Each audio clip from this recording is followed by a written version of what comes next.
Welcome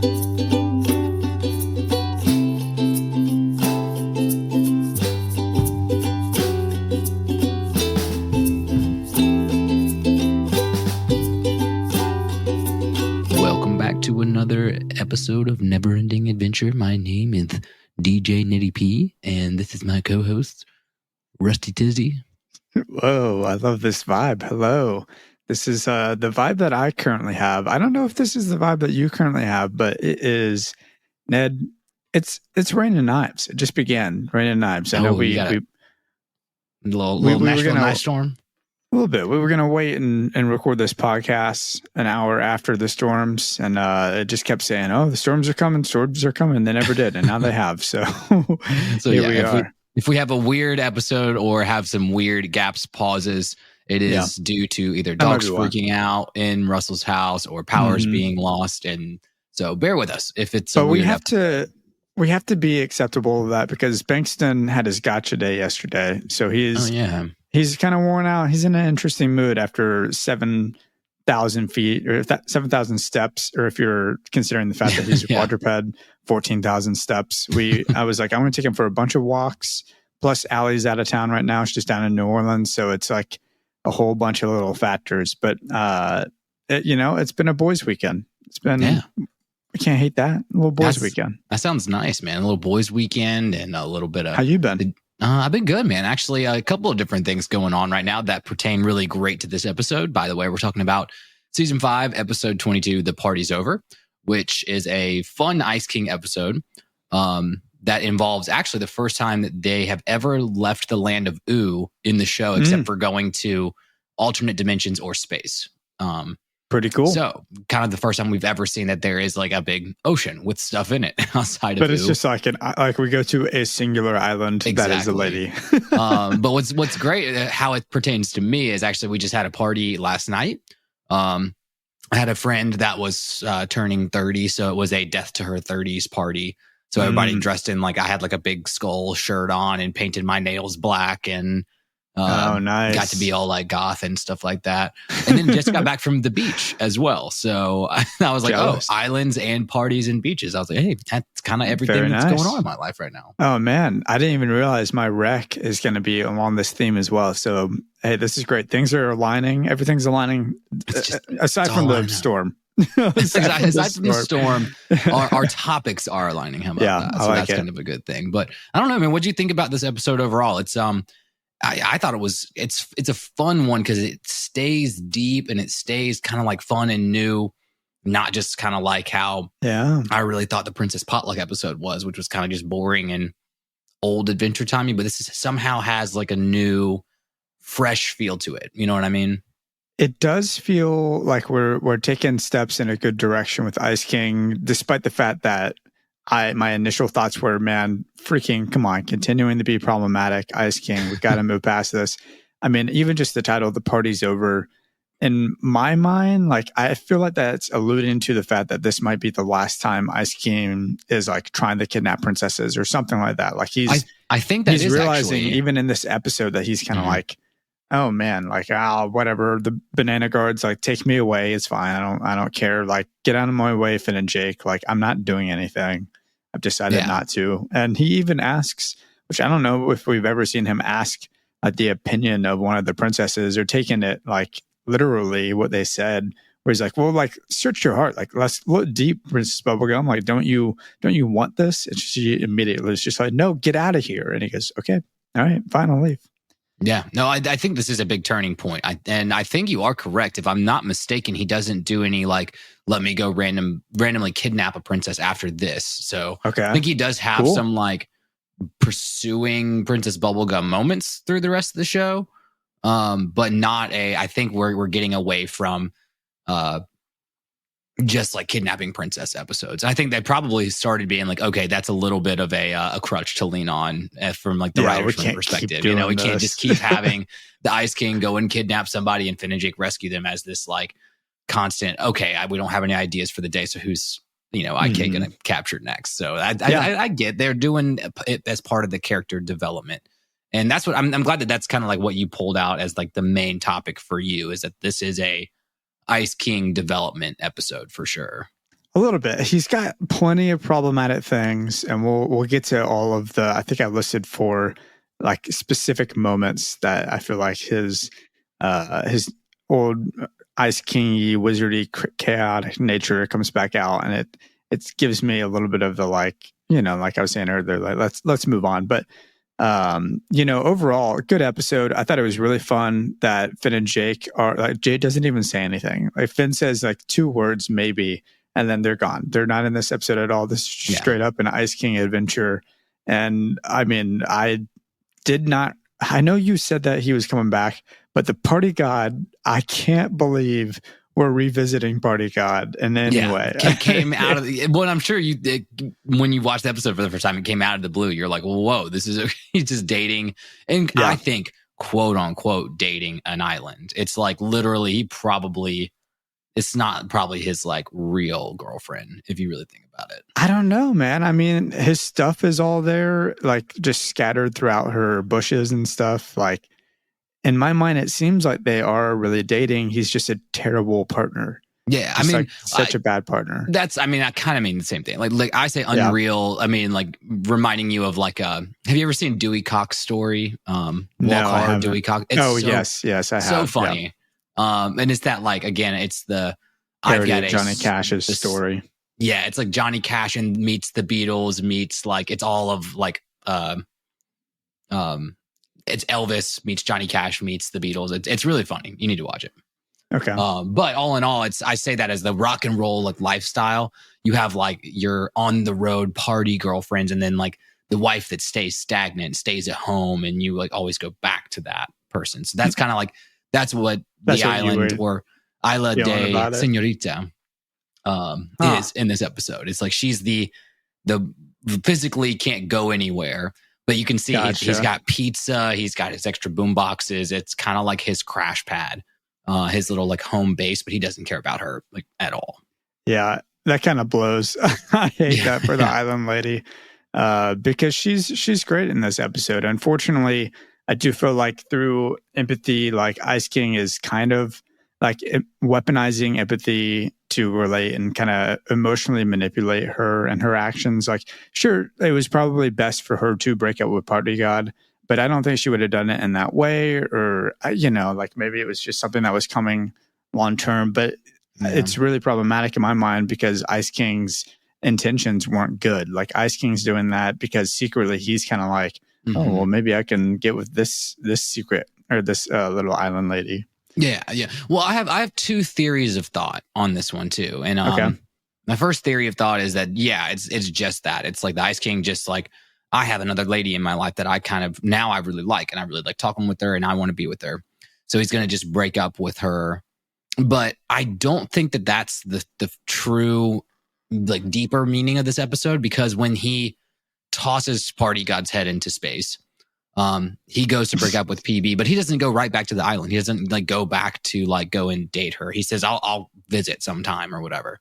So, well, I mean, she wasn't interested at all, but like, let's not neglect the fact that like she shows absolutely no interest. Even the song that she's singing while he's on the island is just about like them being friends. And every time she's like easily friend zoning him the entire time. She's doing that, but usually Ice King is like, will fight that anyway. He'll just, he's the one he's ignoring it a little bit. Yeah.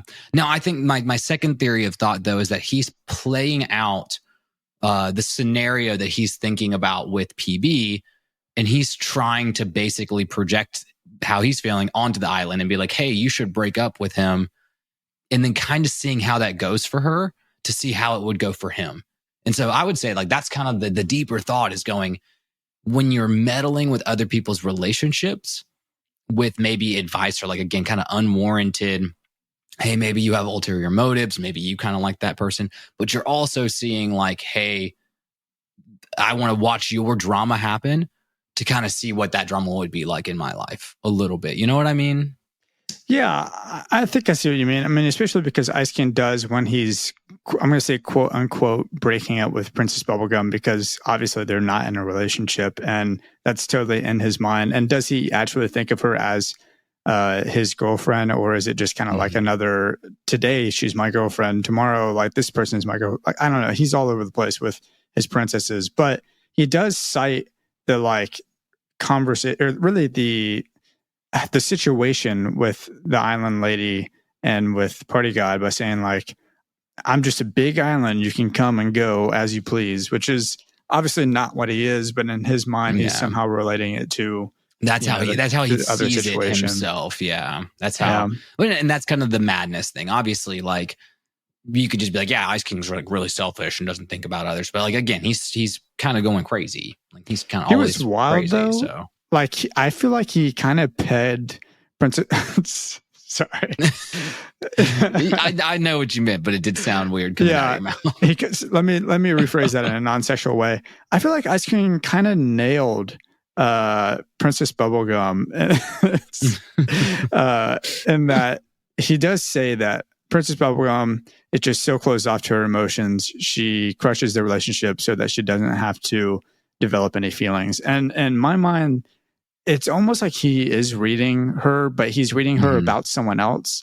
And I think he's reading her about Marceline, which, what are your thoughts on that? Is this like him actually knowing and seeing what's going on with Princess Bubblegum, why she spends so much time working in the lab, why she spends so much time getting to know people?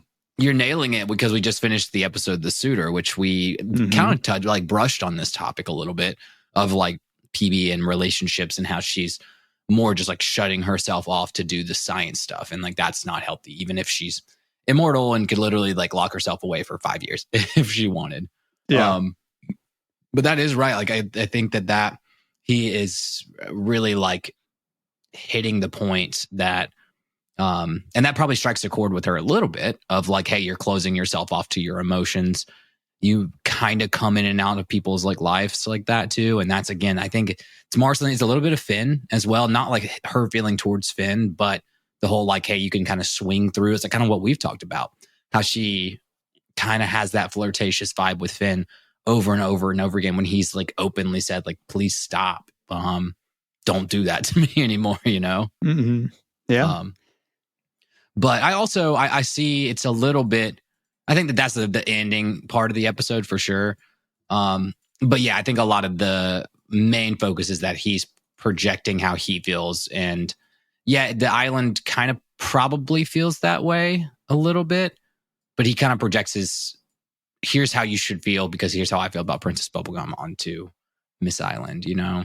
Yeah. And even she's reflecting a little bit of like what he's saying. And like, because I do believe that she was in a very emotionally, I don't know, easily manipulated state, how she feels about Party God. She feels like she's being used, you know, like, so Ice King comes in there, she does not develop feelings for Ice King, as I mentioned, but she definitely allows him to like start to play in her mind. Like they're bonding over shared trauma. Oh, Princess Bubblegum does this. Ice King does it, or not Ice King, sorry. Party God does this. He's never around, blah, blah, blah.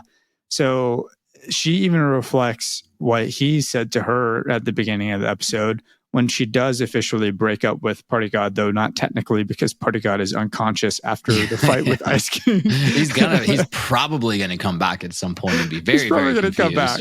It'd be like, what's going on, babe? Like, why is my stuff in the ocean? But, you know, and she says, like, bam, get out of my face. And so I think that's like letting us know that like Ice King was having like a real impression on her and was really like, you know, manipulating her in some form or fashion, even though it is for her betterment. I just don't think Ice King's intentions are good. And therefore it's problematic on his behalf. Yeah, no, I think the intentions were bad, but obviously the result was good because it got her where she needed to be.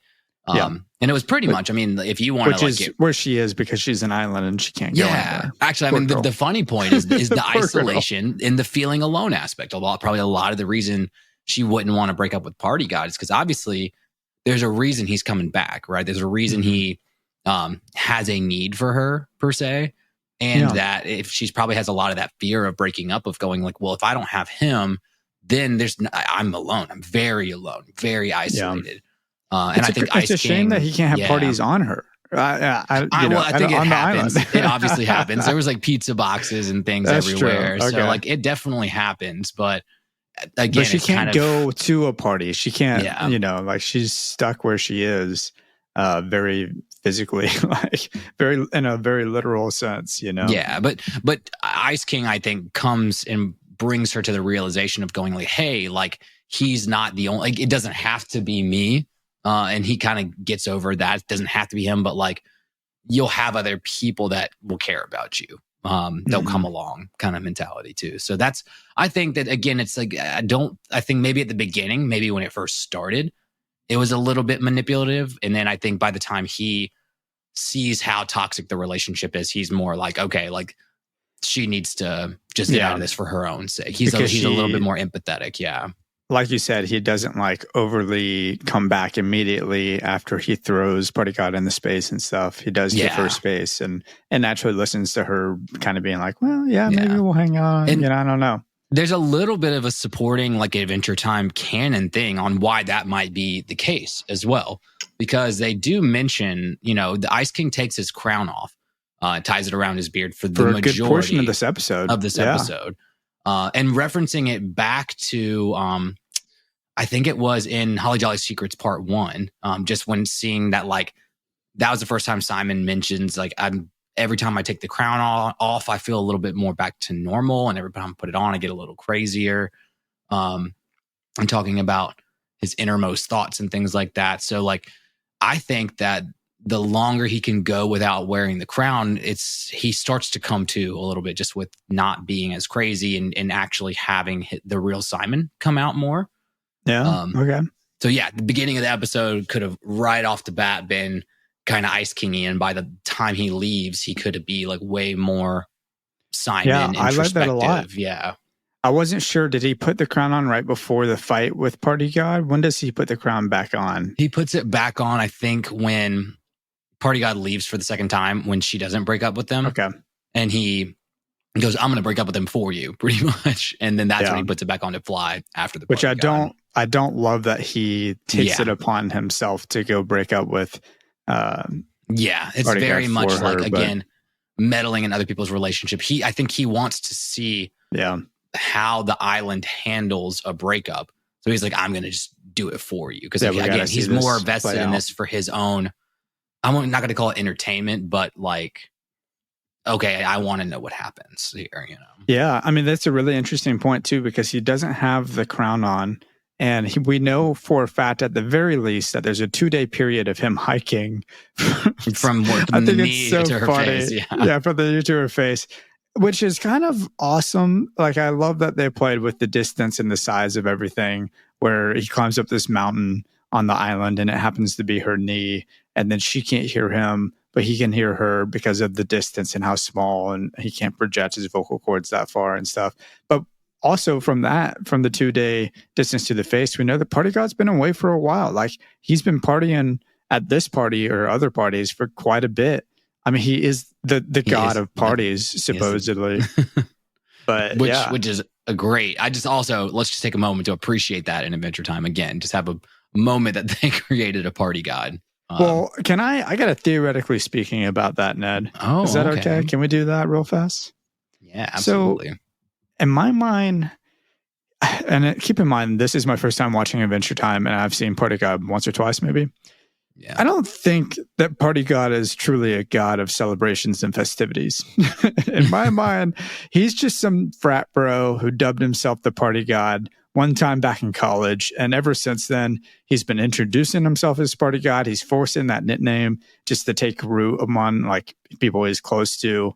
And like, I don't know, in this theory, he's also partying to the degree that he does, like well past the time. So like if he was in college I'm saying college, not that he actually went to college, but the time where partying is okay when you're in your younger 20s, and then all of a sudden you get to like 26 and you still go to parties, but like, you're not going crazy hard. You're not blacking out. You're not binge, whatever, all that stuff. Not that you should ever be doing that, but anyways, not that we don't condone drinking. Not that we do condone drinking on this podcast, and that we would ever do a Patreon only drinking podcast one day. But I think he's well past the age that society typically deems like it's socially responsible to be partying to the degree that he does. But I think he it seems to me like he might totally just be, oh yeah, I'm the party god, dude. Like, come on, you know. I actually kind of disagree with you on that one a little bit. Oh no, okay, yeah. I might have a little theory on this one to counter that theory. Is like, especially in their fight here, because you see when I think he throws a frozen lightning bolt at the party god, and he splits up into all of these little tiny party god heads. Pretty cool. Like that kind of thing. I think he is an omnipresent god, and he is, if there is a party in the universe, he's at that party in some way, shape, or form. Maybe maybe super tiny, but he can basically split himself up, and he is omnipresent. Like a little party god showing up. Little party god showed up, and it's just even if he's just like microscopic or whatever, he is omnipresent at all parties. I do prefer him being an actual party god, and also with him being thrown out in the outer space, he's going to need to be a deity of some sort in order to survive in outer space.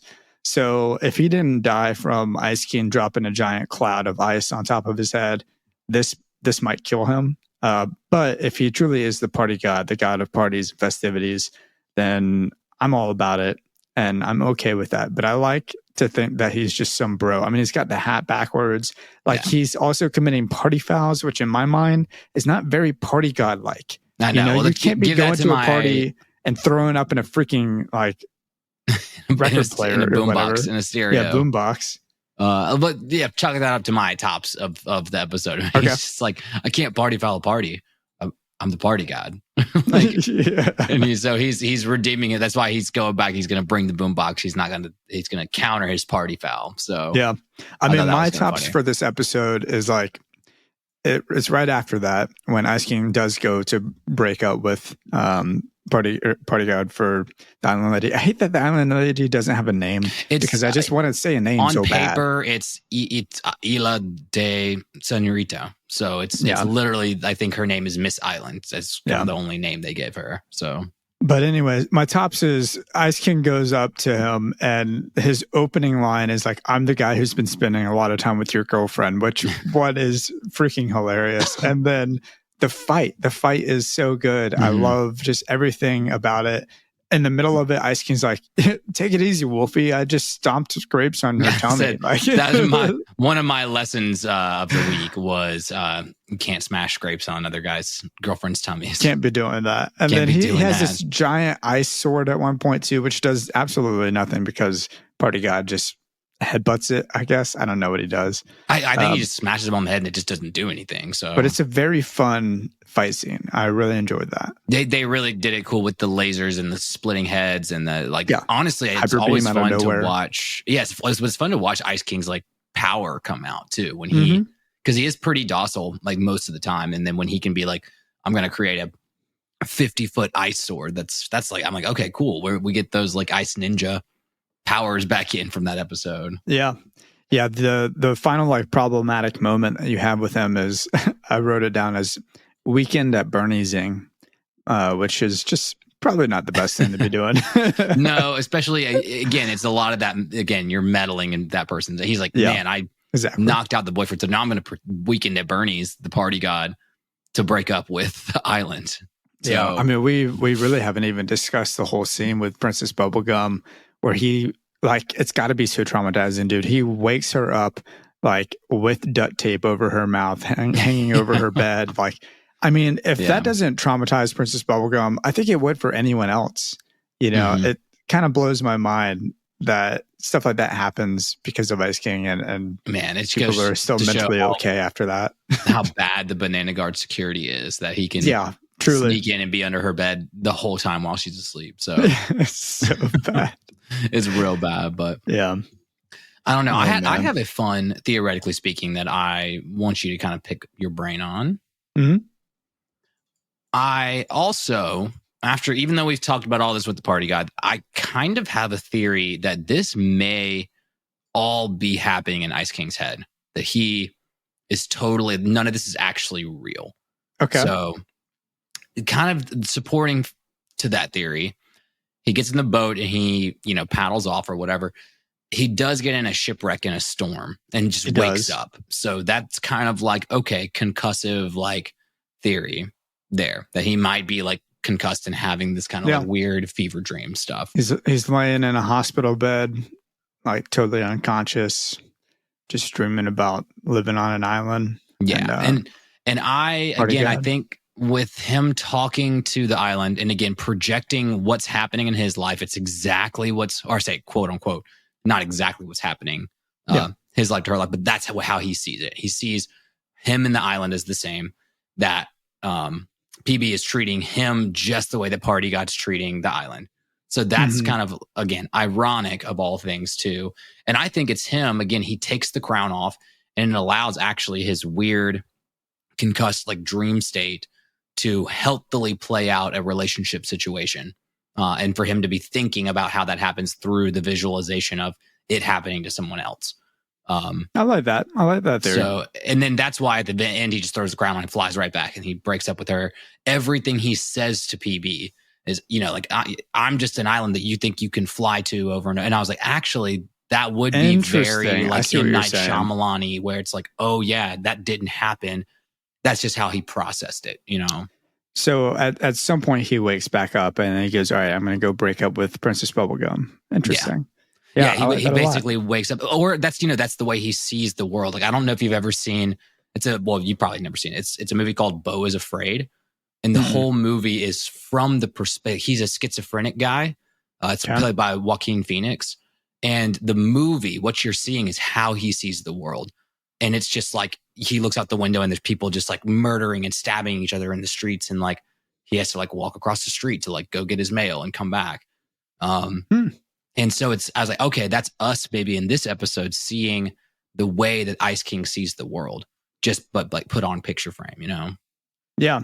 No, I like that theory. That's pretty good. To be honest, when I saw the massive storm come and knock him out, the only thing I was thinking about was Pokemon, because whenever that happens in any like movie or TV show, I think about Ash, Misty, and Brock getting knocked out. And I think Team Rocket too, by a bunch of Gyarados.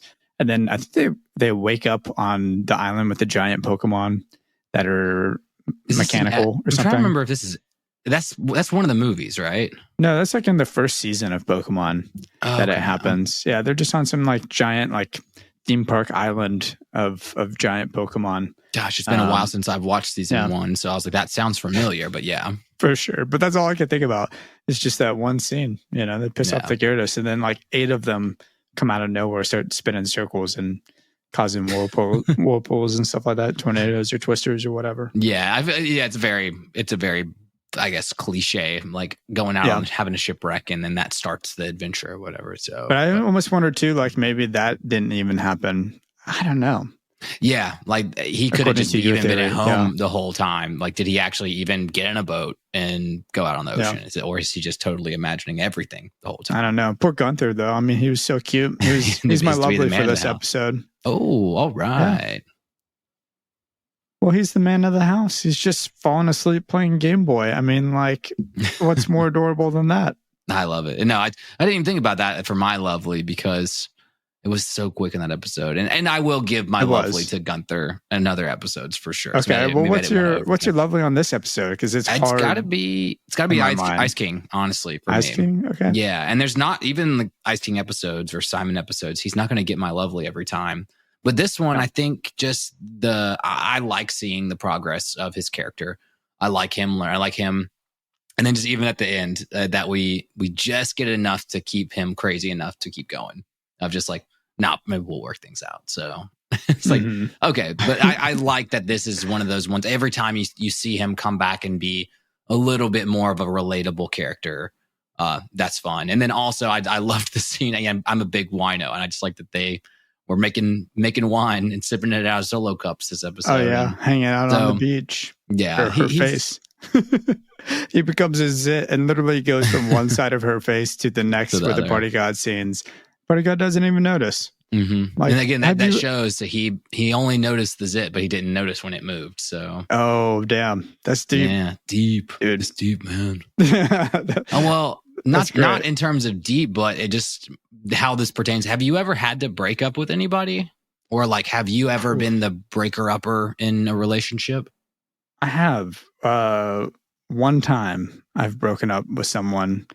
Well, I don't know. I will say was it like I mutual probably, or something? Or? It was mutual, but at the same time, I think I was the cause of the breakup. How about that? There was one time I was the cause of the breakup as opposed to just like it didn't work out or they stopped liking me or something, whatever it is, like more normal things.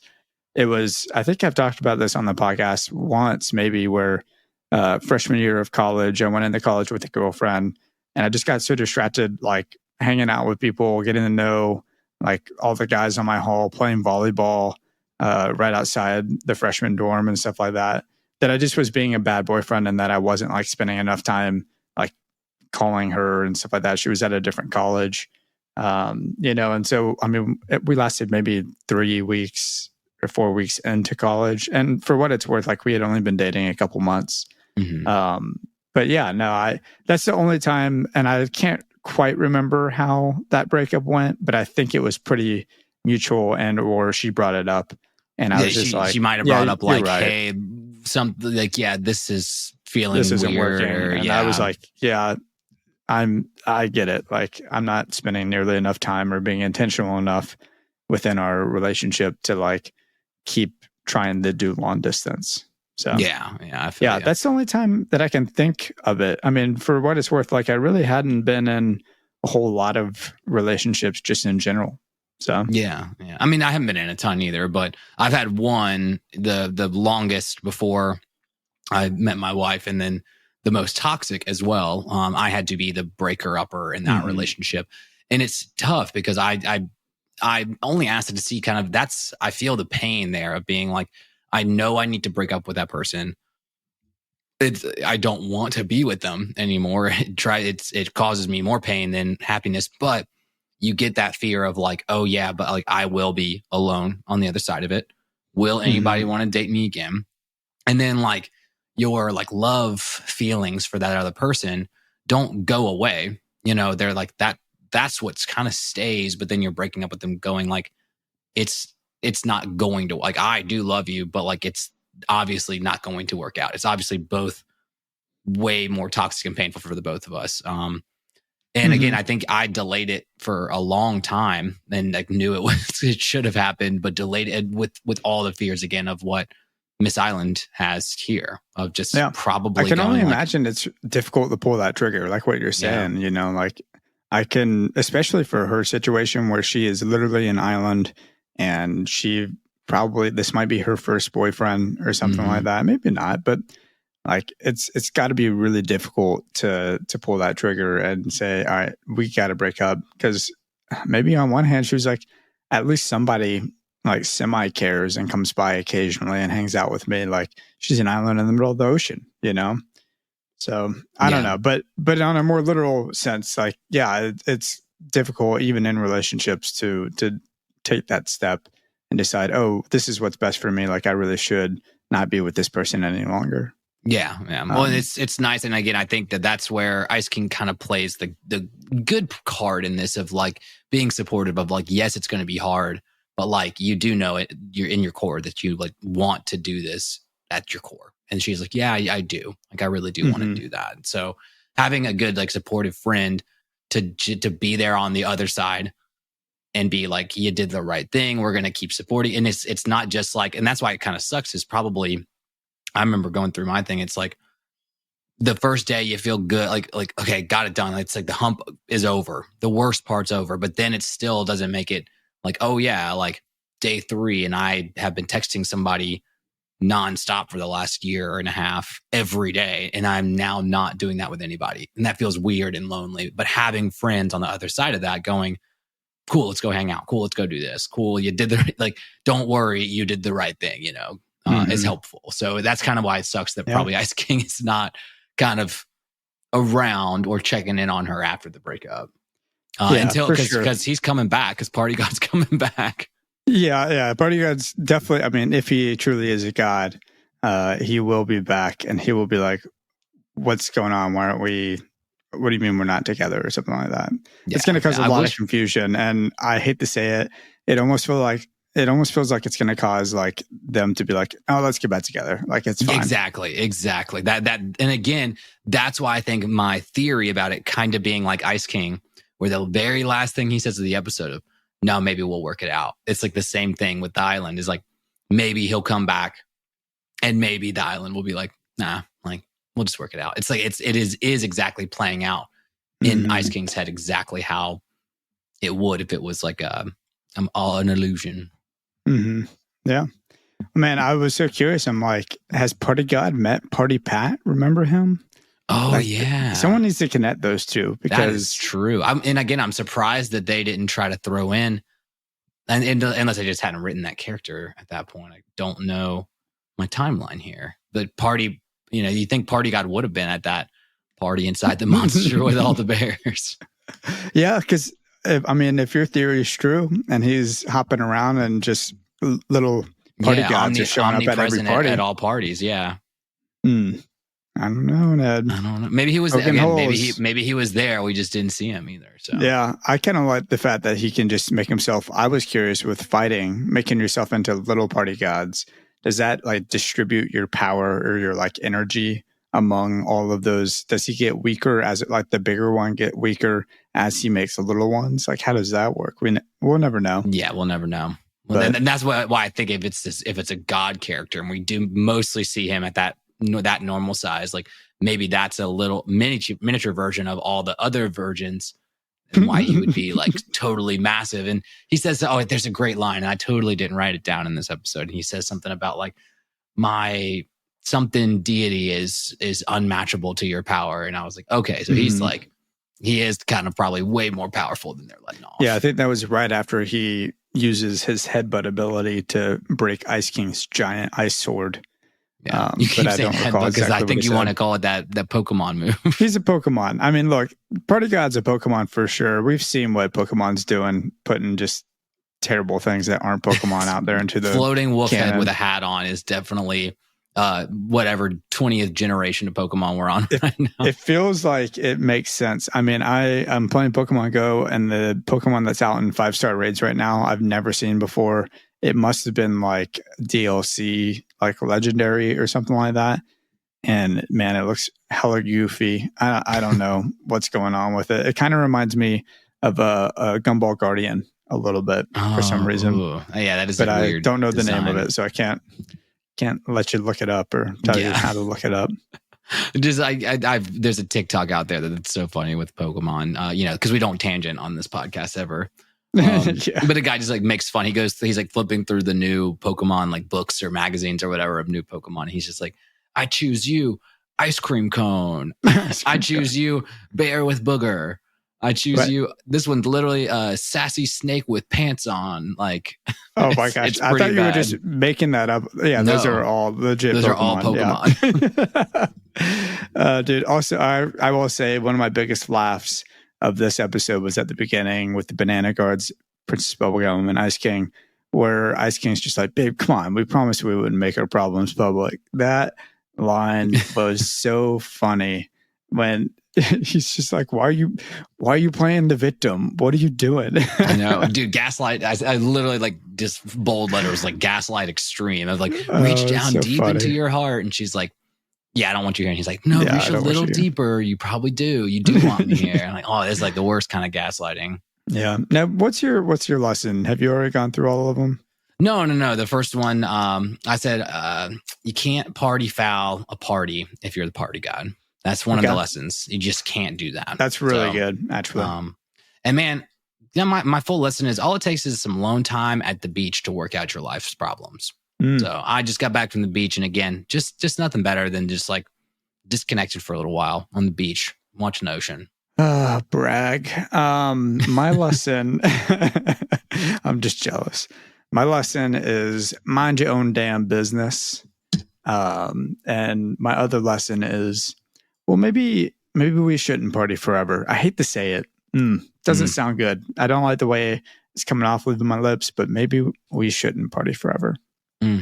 Yeah. Well, we can put some definitive terms on what the party actually means. So yeah, not a rager forever. How about that? Okay. I like that. Well, y'all, thank you so much for joining us and hanging out. Ned, if you had anything else about the episode, we can discuss that. But otherwise, I think we really kind of nailed down a lot of it. A lot of it was just like how it pertains to our relationships in the past, breakups, things like that too. Some great I think we both had great theoretically speaking for this one too. And it's just a fun, again, like we at least we're talking here for 40 minutes about it, but we don't want to start going some of those episodes where we start just cycling and we're like, we've said the same thing about 50,000. Well, hey, if anyone does want to hear us cycle or wants to hear us tangent a little bit, check us out on the Patreon. We've got episodes. I think we're at like 14, 15 episodes out right now for the Patreon only podcast, NEA and Beyond. And it's been a blast. Ned, I actually thought of an idea that maybe we can discuss, like, you have to take a cartoon team. What team of cartoon characters, one per show, are you going to take into the apocalypse with you to help you survive? So maybe we'll look into that. Maybe we could talk about it. We probably need to do one of the build out of those boards of, like, you've got $25. Oh, here's the one. Like here's $5 characters. Yeah. Like how are you getting through the apocalypse? Yeah. That's a good point, because there are definitely some pretty OP options you can take into the apocalypse. Yeah, exactly. That's what I was like. That'd be fun. We'll talk about Cosmo it. But anyways, Wanda, like, Yeah, that's a good point. Like, is magic included? Yeah. Well, anyways, check us out on Instagram at Never Ending Adventure Podcast, TikTok at Never Ending Adventure Cast, Twitter at NEA_podcast. Email us your thoughts, your opinions. Get on the Traveler's Log at NEA.travelerslog@gmail.com. Ned, what is your rec this week? It's going to be kind of a basic one, I guess, for me. It's Star Wars Episode 7, The Force Awakens. Watched it again 2 nights ago with my wife. And I was like, man, you know what? Without The Last Jedi ruining the whatever they were going to trilogy with this, and then the Episode 9 just kind of speeding up the entire trilogy and not making much sense at all. I was like, man, that movie is gorgeous. They obviously spent years writing it, took their time. And yeah, it's kind of a copy paste from Episode 4, New Hope, but it's just fun. It just was like, yeah, let's not upset the OG Star Wars people. Let's make it feel like a Star Wars movie. Let's make it look really great. Let's reference old characters. And again, it disappoints me that the others didn't pan out, but that movie standalone is like, it's really good. Dang. Okay. Yeah. What about you? I might have to rewatch it because, like I said, I got little boys weekend going on here. Yeah. So if you're doing just nice movie day, like throw on that one. And then, I'll be like, oh, that was good. Then throw on Episode 8 and be like, this is dog shit. Yeah. Well, my rec for this week is I'm going to not pronounce his last name because I don't really know how to pronounce Hawaiian names, but the Hawaiian singer-songwriter Israel, insert last name, his first album, you would know him because he wrote he covered Somewhere Over the Rainbow.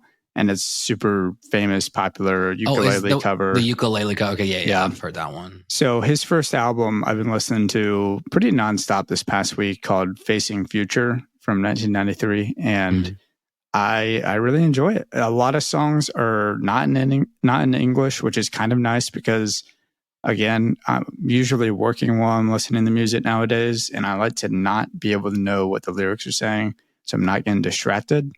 And it's pretty phenomenal for that. There are definitely some English songs. I mean, he covers West Virginia. Dun, dun, dun, oh, yeah. What is freaking Take Me Home, Country Road? Yeah. Covers that song, but then changes some of the lyrics to be about like Hawaii. And honestly, it's cool. It's super catchy. It was like bedtime music, something I'd like want to like have put me to bed, you know? It's a vibe. I mean, I definitely feeling the beachy vibe. So as you were at the beach, I was sitting at my office just like, man, I wish I was at the beach listening to this awesome record. I know. Hey, we'll be in Asheville in a month and a half. Yeah. Oh, yeah? Ish. Real soon for a little bachelor party. For a little batch party for old Rusty boy.